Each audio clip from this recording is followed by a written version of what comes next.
સમગ્ર દેશમાં ભારતીય જનતા પાર્ટીનું સંગઠન પર્વ અંતિમ તબક્કામાં ચાલી રહ્યું છે. ડિસેમ્બર માસમાં મંડળ, જિલ્લા અને પ્રદેશ પ્રમુખની ઘોષણા થવાની છે. તે પહેલા દરેક બૂથમાં બૂથ સમિતિના કામને અંતિમ ઓપ અપાઈ રહ્યો છે.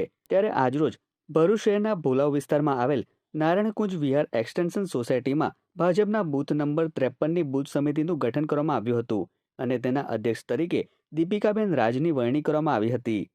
બૂથ સમિતિમાં તમામ 11 સભ્યો તરીકે મહિલાઓને જ નિયુક્તિ આપી બૂથને મહિલા કેન્દ્રિત બનાવવામાં આવ્યું છે. આ પ્રસંગે ભરૂચના ધારાસભ્ય રમેશ મિસ્ત્રી, જિલ્લા ભાજપ પ્રમુખ મારુતિસિંહ અટોદરિયા, તાલુકા પંચાયત સભ્ય યોગિતાબેન રણા, ડેપ્યુટી સરપંચ યુવરાજસિંહ પરમાર સહિતના હોદ્દેદારો ઉપસ્થિત રહ્યા હતા. 11 બહેનોની સમિતિ, માત્ર 11 બહેનોની સમિતિ આ વિસ્તારની બની છે.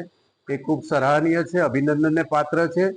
આ પ્રકારે પ્રધાનમંત્રી નરેન્દ્રભાઈ મોદીનું જે બહેનો માટે સરકારની કલ્યાણકારી યોજનાઓનો અસરકારક અમલ કરાવવા માટે બહેનો જ સૌથી વધુ ઉપયોગી થઈ શકે છે એ હેતુને ધ્યાનમાં રાખીને ભોલાવના કાર્યકર્તાઓએ, બહેનોએ સંપૂર્ણ બૂથ સમિતિ બહેનોની બનાવી છે અને એ વિશેષ પ્રસંગે અમે ઉપસ્થિત રહીને બહેનોની સાથે ભવિષ્યમાં ભારતીય જનતા પાર્ટીના સંગઠનને કેવી રીતે મજબૂત કરવું એની વ્યાપક ચર્ચાઓની આપ લે થઈ છે.